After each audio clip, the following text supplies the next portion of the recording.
동국대학의 총장을 역임했던 이기영 박사라고 하는 분이 있습니다. 이분은 불교의 원효 사상을 연구하여 불교 철학의 전문가로 불교계를 대표하는 석학이라고 할 수가 있습니다. 그런데 이분이 공개석상에서 기독교를 이와 같이 비판한 적이 있었습니다. 내가 가장 싫어하는 단어가 하나 있다. 은혜라는 말이다. 은총이라는 말이다.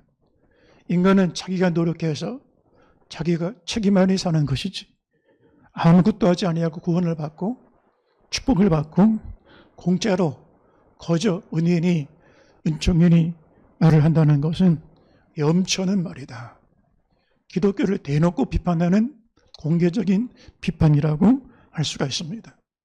그런데 이 질문에 대하여 기독교 신학자가 정확한 전곡을 찌르면서 답을 내놓은 적이 있었습니다. 은혜 안에 살아가는 것이 염치 없는 것이 아니라 은혜, 은총을 모르고 사는 것이 염치 없는 것이다. 우리가 살아가는 것이 어찌 나 혼자의 힘만 가지고 내 노력만 가지고 나의 인생을 살아갈 수가 있습니까? 부모의 은혜가 없이 나 혼자 태어나서 나 혼자 걷는 법을 배우고 나 혼자서 어릴 때부터 갓난아기부터 음식을 저먹고 나 혼자 힘으로 커서 내 실력 능력만 가지고 살았다고 하면 이게 얼마나 오만한 생각입니까? 얼마나 염치 없는 말입니까? 국가라고 하는 은혜가 없이 어찌 평안하게 가정생활을 하고 사회생활을 하고 자녀를 키우고 일상생활을 영위할 수가 있겠습니까? 국가를 은혜가 없이 인생을 살 수 있다는 것이 얼마나 무슨 오만한 얘기입니까? 사실은 생명과 관계된 모든 것은 거저 주어지는 것입니다. 값없이 너무 귀하기 때문에 값을 지불할 수 없어서 거저 주어지는 것입니다. 물과 산소, 우리는 요즘에는 물을 돈을 주고 사서 먹지만 그 돈을 주면 물을 만들 수가 있습니까? 우리가 만들었습니까? 거저 주어진 것을 그냥 유통만 하는 것입니다. 병원에 가면 산소호흡기를 돈을 주고 산소를 공급받습니다. 그러면 돈을 주고 지구촌 안에 있는 산소를 만들었습니까? 거저 주어지는 것입니다. 시간, 우리가 돈을 주고 값을 지불하고 받은 것입니까? 오늘 하루라고 하는 시간은 내 인생의 소중한 은총으로 주어진 선물들입니다. 인생의 사계절, 봄, 여름, 가을, 겨울. 인생의 봄, 유아기를 지나고 인생의 여름, 한참 성장하는 뜨거운 인생의 시간들을 지나고 인생의 가을 거지를 하는 열매 맺는 시간을 지나고 인생의 겨울, 마지막 죽음 이후의 부활을 맞이하는 인생의 사계절, 하나님 값없이 선물로 주신 것입니다. 대가를 지불하고 받아서 사는 것이 아닙니다. 그럼에도 1만 가지, 이 수만 가지 은혜를 입었는데 은혜 없이 내 힘만 가지고 인간이 산다? 자기 책임만의 인간은 자기 결정에 따라 살아간다? 무슨 얘기라고 할 수가 있는 것입니다. 은혜를 모르면 다른 사람 놀 때 나는 공부했고 다른 사람 쉴 때 나는 일했고 내가 벌어서 내 돈 가지고 내가 쓰는데 누가 뭐라 그러냐라고 말합니다. 무슨 교만입니다. 우리는 은혜로 통하여 지금까지 생명을 이어받았고 은혜를 통하여 삶을 살아가게 되어지는 것입니다. 은혜는 가장 귀한 것입니다. 값으로 헤아릴 수 없는 것입니다. 측량할 수가 없습니다. 그래서 은혜라고 말합니다. 도저히 계산이 불가능한 것입니다. 이 세상에 속한 것은 다 계산하는 것입니다. 한계가 있는 것입니다. 조건에 따라 바뀌게 되어지는 것입니다. 그래서 이 세상에도 경험할 수 있는 은혜가 있지만 상대적인 은혜입니다. 부모의 은혜, 핏줄이기 때문에 사랑하는 것입니다. 국가의 은혜, 내 자국 백성이기 때문에 국가가 보호해 주는 것입니다. 상대적인 것입니다. 조건이 바뀌거나 기준이 바뀌면 그 은혜도 바뀌게 되어지는 것입니다. 이 세상인 것은 값을 지불하고 받는 것입니다. 거저 주어지는 것이 없습니다. 그러나 하나님께 속한 것은 거저 주어지는 것입니다.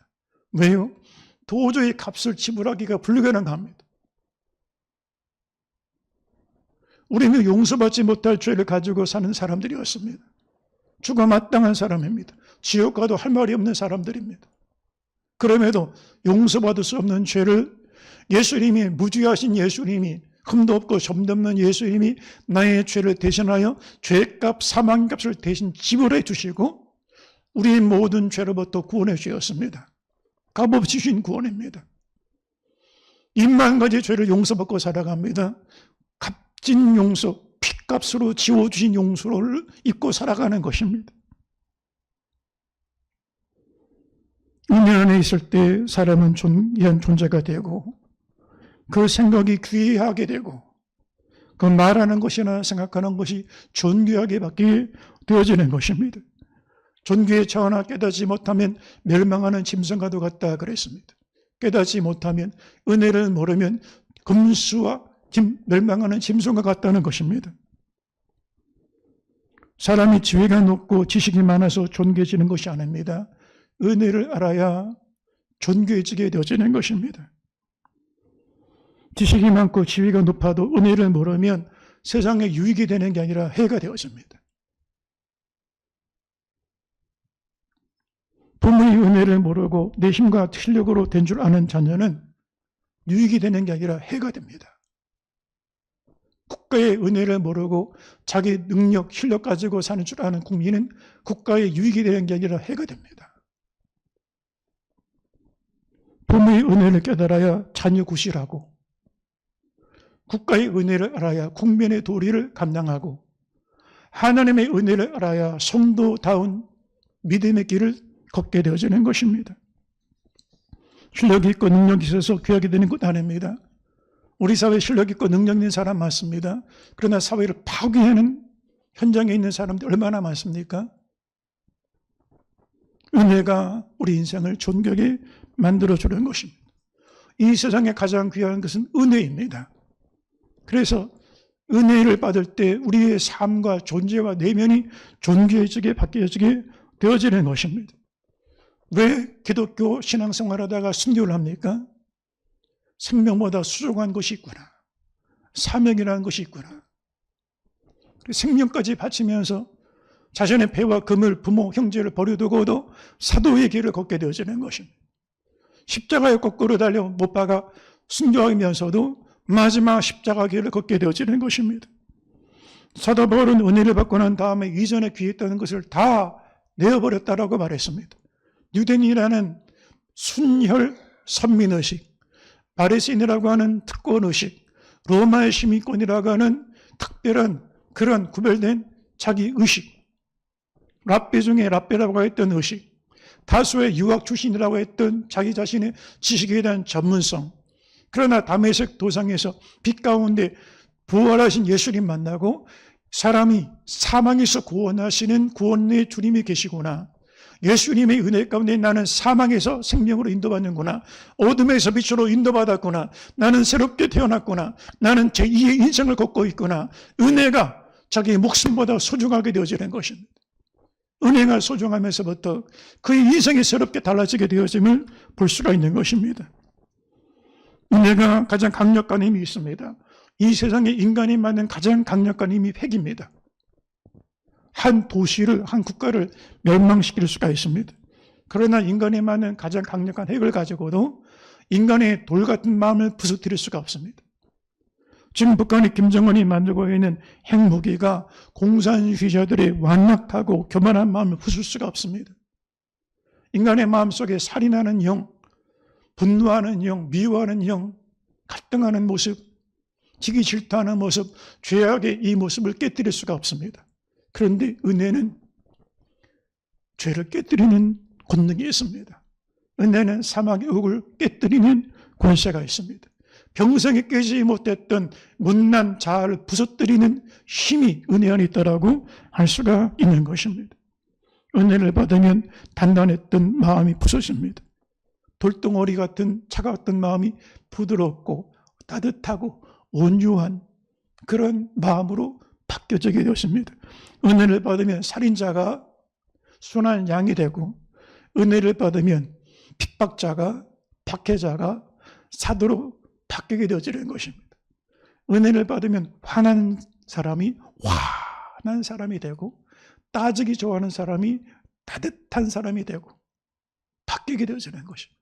은혜가 사람을 새롭게 만들어주는 것입니다. 은혜는 죄를 이기는 힘이 있습니다. 은혜는 세상을 이기는 힘이 있습니다. 은혜 안에 있을 때 어떤 시험도, 불같은 시련도 넉넉히 이겨낼 수가 있는 것입니다. 로마서 8장 35절을 한번 읽어보겠습니다. 누가 우리를 그리스도의 사랑에서 끊으리요? 환난이나 곤고나 박해나 기근이나 적신이나 위험이나 칼이라. 그러나 이 모든 일에 우리를 사랑하시는 이로 말미암아 우리가 넉넉히 이기느니라 그랬습니다. 예수님의 사랑에서 끊을 것이 없다는 것입니다. 환난이나 곤고나 박해나 기근이나 적신이나 위험이나 칼이라. 환난 중에도 은혜가 끊어지지 않습니다. 곤고할 때, 이 세상에 가장 어렵고 힘든 시간에도 은혜가 끊어지지 않습니다. 박해를 당할 때 우겨쌈을 당해도 쌓이지 아니하고 거꾸로짐을 당해도 우리가 죽지 아니하고, 박해를 당해도 은혜는 끊어지지 않습니다. 하나님 은혜는 한결같이 우리 가운데 함께한다고 말씀하고 있는 것입니다.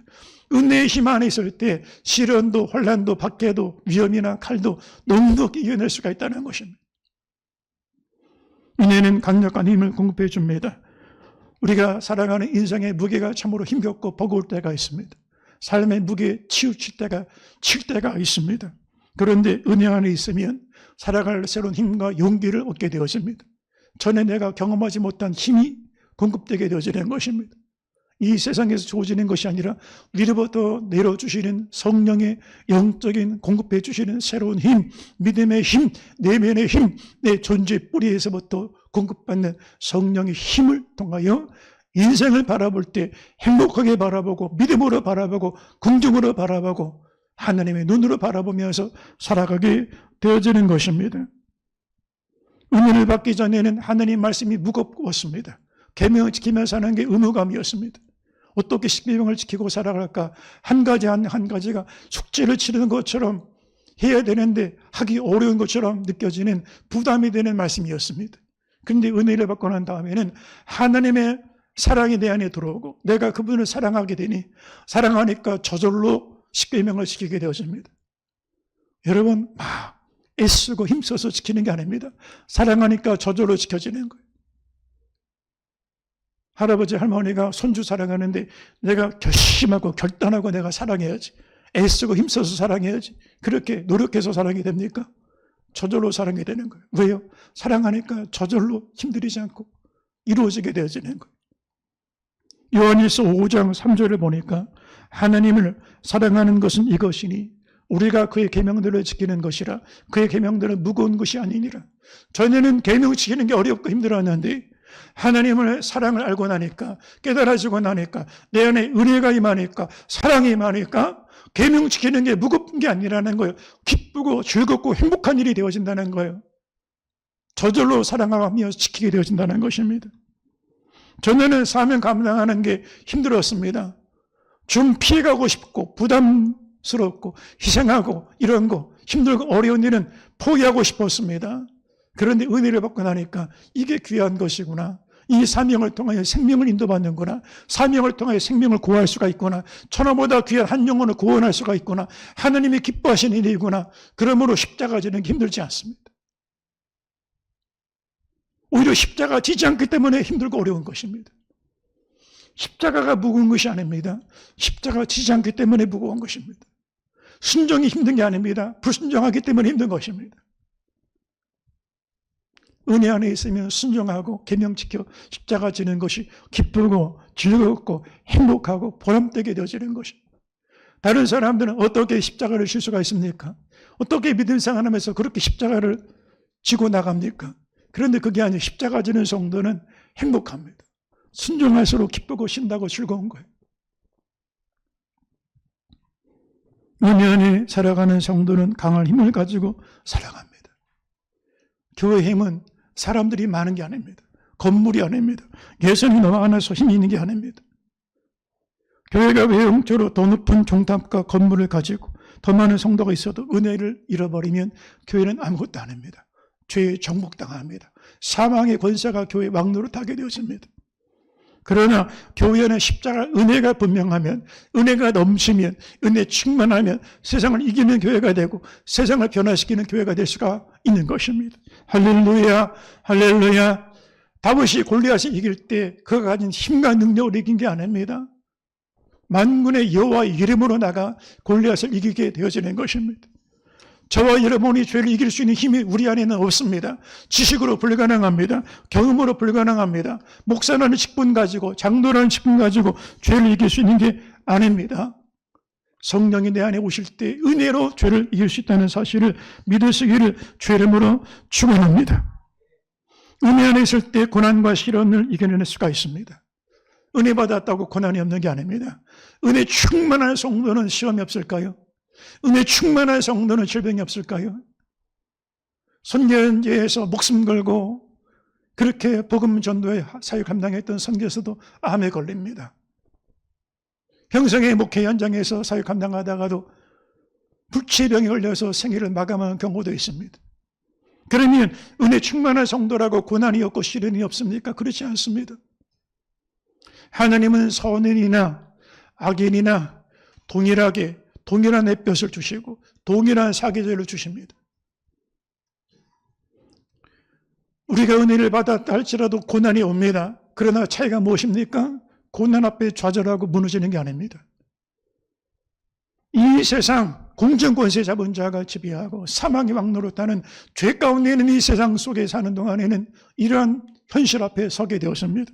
그러나 은혜 충만한 성도는 고난을 당할 때 좌절하는 게 아니라 약해지고 쓰러지는 게 아니라 더 강해집니다. 더 깊어집니다. 더 멀리 보고 더 깊은 영적 세계를 경험하게 되어지는 것입니다. 예수님이 공생의 초기에 40일 동안의 금식 기도를 마쳤을 때 가장 충만한 기도를 드리고 40일 금식 기도를 마쳤을 때 마귀가 그냥 뒀습니까? 마귀가 오히려 예수님을 끌고 광야로 인도해서 시험하지 않았습니까? 우리가 가장 왕성하게 기도할 때, 기도가 살아있을 때 마귀가 그냥 둡니까? 그렇지 않습니다. 불같은 시험이 찾아올 수가 있는 것입니다. 은혜 안에 있을 때 극렬한 불못불에 던져질 수가 있습니다. 느부갓네살이 도라 평지에다가 30m 높이에 해당하는 금시상을 만들어 놓고 자기를 우상화 작업을 하고 느부갓네살 신상 앞에 절하지 않는 사람들은 풀문불에 던질 것을 왕명으로 내렸는데도 불구하고 다니엘의 세 친구 사드락과 메삭과 아벳느고가 우상 앞에 절하지 아니하고 왕명을 어긴 것을 보고 그 신하들 아첨꾼들이 일어나 간신배들이 그를 고발하니 사드락과 메삭과 아벳느고가 평소의 풀무불보다 7배 강렬한 풀무불에 던져지지 않았습니까? 믿음이 부족해서입니까? 잘못 믿었습니까? 기도를 잘못했습니까? 충성을 잘못했습니까? 은혜 충만한데 풀무불에 던져졌습니다. 그런데 희한한 일이 벌어집니다. 그 사망의 풀무에 신들의 아들 같은 형상이 함께하니 하나님의 아들이 함께하사 머리카락 하나 상치 않게 그를 보호해 주셨습니다. 저와 여러분이 살아가는 중에 분명히 고난이 올 것입니다. 지금 고난 중에 있는 성도도 있습니다. 그러나 분명한 것은 주님이 성령 하나님께서 고난의 현장에 함께 하십니다. 그래서 고난 중에도 찬송할 수가 있습니다. 고난 중에도 감사가 넘칩니다. 고난 중에도 행복하게 천국을 내 마음까지 소유하고 살아가게 되어지는 것입니다. 은혜 안에 있을 때 죄를 이길 수가 있습니다. 은혜는 모를 때는 똑같은 죄를 습관적으로 반복적으로 짓습니다. 은밀한 죄를 탐닉하며 그 죄 가운데 살아갑니다. 죄와 싸우지 않습니다. 죄와 구별하려고 하지 않습니다. 죄를 즐깁니다. 죄가 주는 쾌락이 있습니다. 육신의 정욕과 안목의 정욕과 이성의 자랑, 이거를 현대 영성신학자인 이 리차드 포스터는 육신의 정욕, 안목의 정욕, 이성의 자랑, 이걸 세 가지라고 비유했는데 돈과 섹스와 권력이라고 그랬습니다. 여기에 다 무너집니다. 돈에 무너지거나 이성에 무너지거나 권력에 무너집니다. 젊을 때는 이성 조심하고 30대, 40대는 자기 이성 조심하고, 그리고 50대, 60대는 명예 조심하고, 40대, 50대가 넘어가면 권력 조심하라고 하는 얘기들 있지 않습니까? 그런데 그렇지 않습니다. 나이가 많아도 이성 조심해야 됩니다. 나이가 어려도 권력 조심해야 됩니다. 인간의 욕망이 똑같습니다. 그런데 이것을 이길 수가 없습니다. 오히려 즐겼습니다. 자석이 철을 빨아들이는 것처럼, 철은 자석에 저절로 붙어 다니는 것처럼, 인간의 죄의 본능은 죄의 소욕을 쫓아가는 본능이 있습니다. 뿌리치지 않습니다. 죄와 싸우지 않습니다. 근데 은혜가 들어온 다음부터는 달라집니다. 죄가 들어오려고 하면 생각에서 영적인 스트러글이 벌어집니다. 갈등합니다. 죄와 싸우려고 합니다.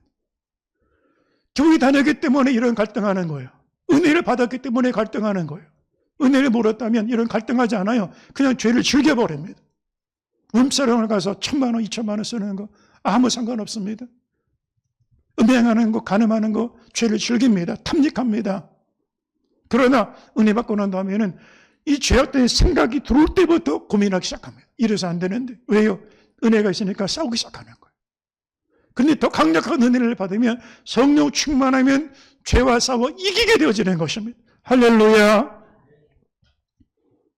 은혜를 받으면 삶이 풍성해집니다. 재물이 많고 지식이 많아서 삶이 풍성해지는 것 아닙니다. 가진 것이 많은데 1조 원이 넘는 재산을 가져도 마음이 삭막하게, 각박하게 사는 사람이 있고, 사막처럼 지옥처럼 사는 사람이 있고, 가진 것 없어도 은혜 충만해서 나눌 줄 알고, 베풀 줄 알고, 배려할 줄 알고, 섬길 줄 아는 마음의 부자, 믿음의 부자로 사는 사람도 있다라고 할 수가 있는 것입니다. 성경의 부자와 나사로 얘기가 나옵니다. 부자는 가진 것이 많습니다. 지식의 부자, 명예의 부자, 재물의 부자, 모든 걸 가지고 있습니다. 근데 자기 집 문 앞에서 병에 걸려 죽어가는 나사로를 배려할 줄 모릅니다. 나눌 줄 모릅니다. 섬길 줄 모릅니다.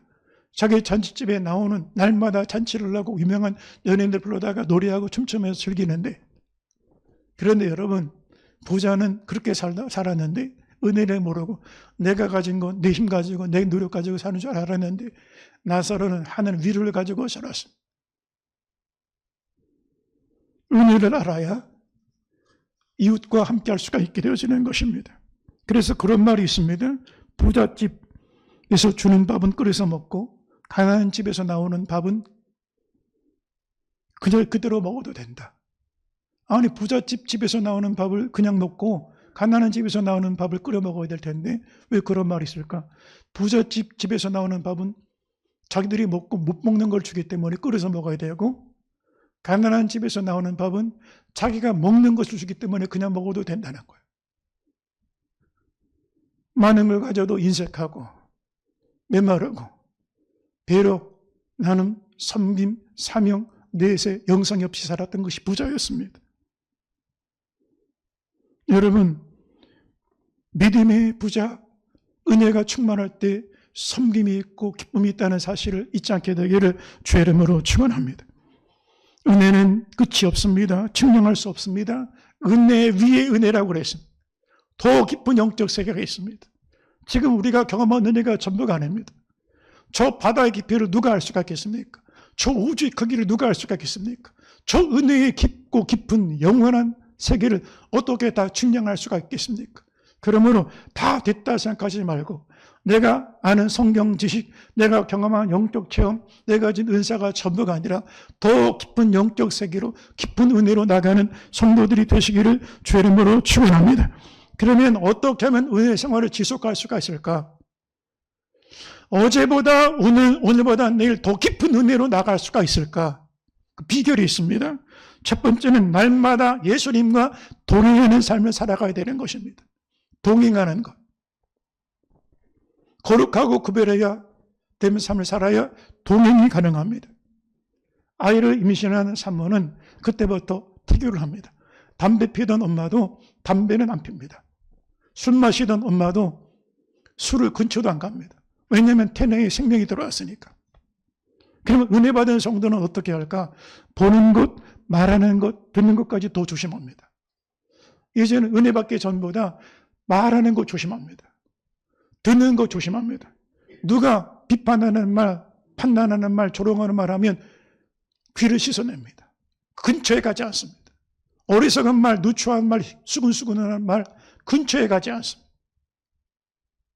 인터넷에 온갖 댓글들 얼마나 죽이고 미워하고 증오하는 말들, 판단하고 사람 인신 공격하고 인격 살인하는 말들, 우리 영을 들어 죽이는 거예요. 근데 은혜 받고 난 다음에는 그런 말 근처에 가지 않습니다.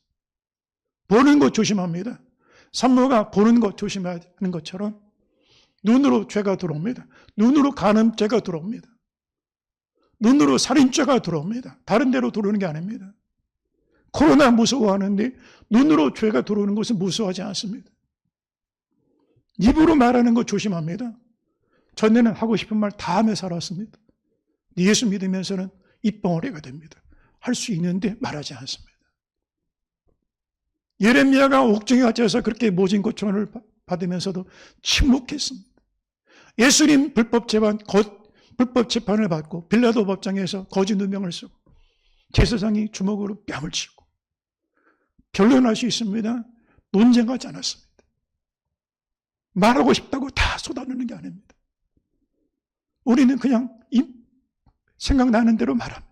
그래서 은혜 받고 난 다음에는 말하는 거 구별합니다. 지속적으로 거룩한 삶을 유지해야 주님과 동행할 수가 있는 것입니다.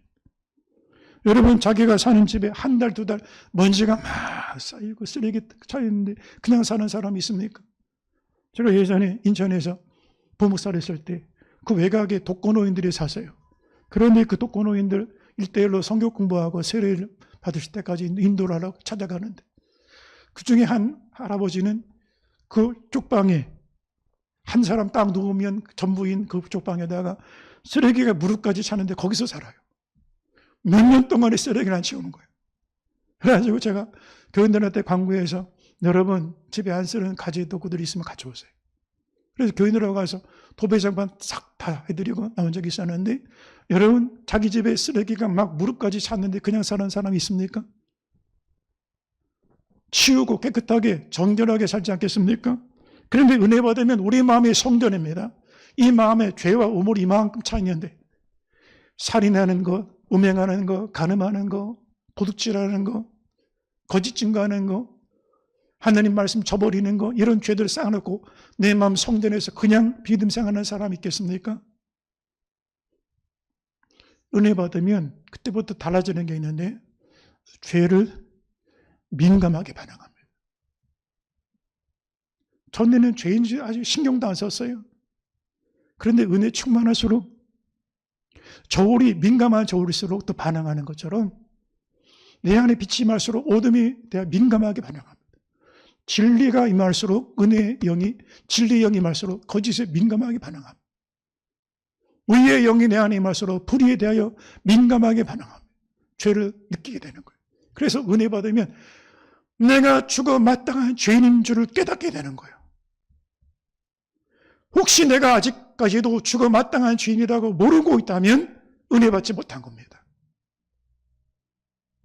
내가 멸망받아 마땅한 진노하심 안에 있는 죄인의 사실을 모른다면 십자가를 모르는 것입니다. 예수님과 상관없이 사는 것입니다.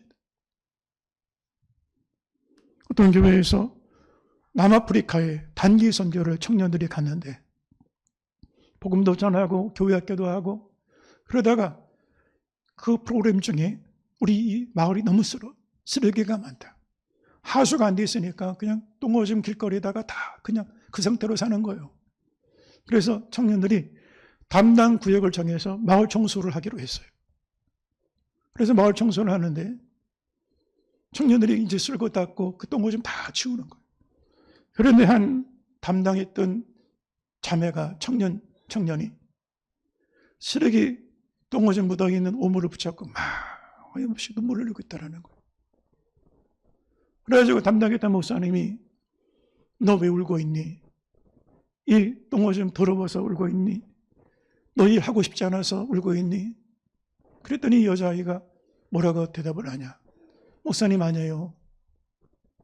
제가 이 우물 똥오줌 치우다 보니까 버려진 쓰레기를 치우다 보니까 이거보다 더러운 게 난 걸 깨닫게 돼서 울고 있어요. 저는 이 우물보다 더 더럽네요.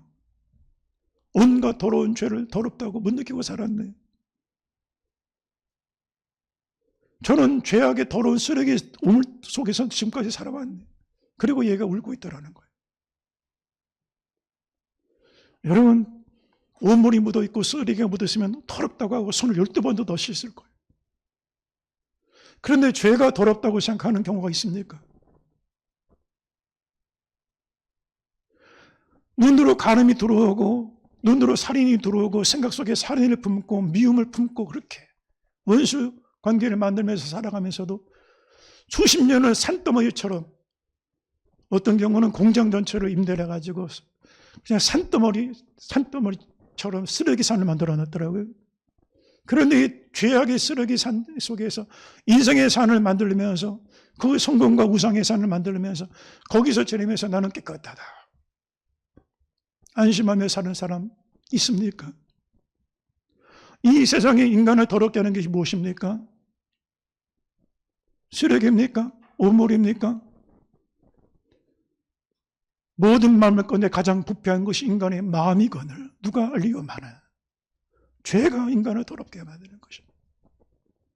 생각을 더럽게 하고 말을 더럽게 하고 마음을 더럽게 하고 인생을 더럽히는 것입니다. 그런데도 더러운 말을 하고 더러운 생각을 하고 더러운 몸을 가지고 하나님 앞에 나오고 어린 양의 혼인잔치에 들어갈 자격이 없게 되어지는 것입니다.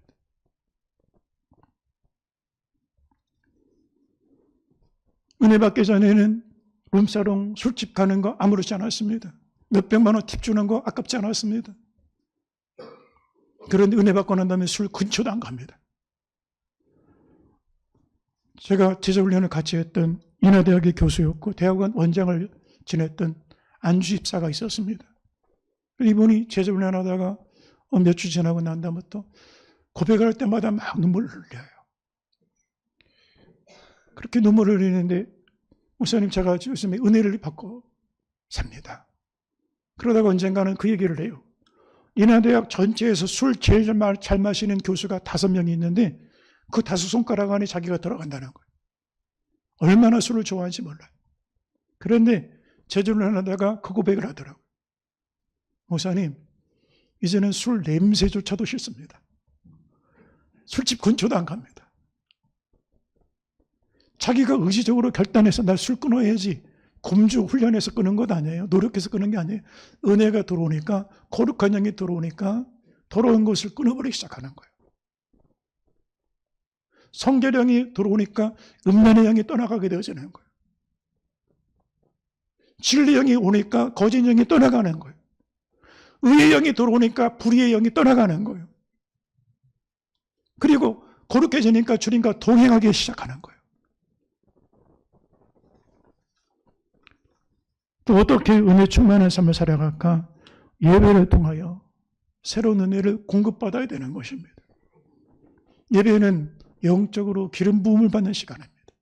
여러분, 자동차를 운전하다가 기름이 떨어지면 아무리 비싼 외제차라 할지라도 거기서 주의하지 않으면 길거리에서 퍼져버립니다. 사람이 아무리 스펙이 좋아도 성령의 기름 부음이 없으면 그냥 먼지와 티끌로 퍼져버립니다. 인생이 죄악의 길에서. 그러니 자동차가 기름 떨어지면 제 주의를 받는 것처럼 왜 안식일을 지키라고 말씀하십니까? 왜 만나를 어제 만나로 일주일치를 주지 아니하고 새로운 만나를 주십니까? 우리가 어제 아침 점심 저녁 먹었다고 어제 새끼 양식 가지고 오늘 사는 게 아닙니다. 오늘 우리는 육체를 입고 살기 때문에 오늘 새롭게 먹어야 되는 것처럼 어제 은혜 받았다 할지라도 오늘 새롭게 은혜를 받아야 되는 것입니다. 지난주까지 내가 은혜 받았다 할지라도 오늘 안식일에 은혜 못 받으면 육이 영을 삼키게 되었습니다. 또 넘어집니다. 그래서 예배를 통하여 성령의 은혜를 공급받아야 되어지는 것입니다. 다음 주에 이어서 나머지 말씀 이어서 말씀 증거하도록 하겠습니다. 이 자리는 저와 여러분이 은혜 지금까지 받은 자리에서 안주하지 말고 고이지 말고 멈추지 말고 더 깊은 은혜 위에 은혜로 나가 하나님의 기쁨으로 살아가는 성도들 되시기를 주의 이름으로 축원합니다.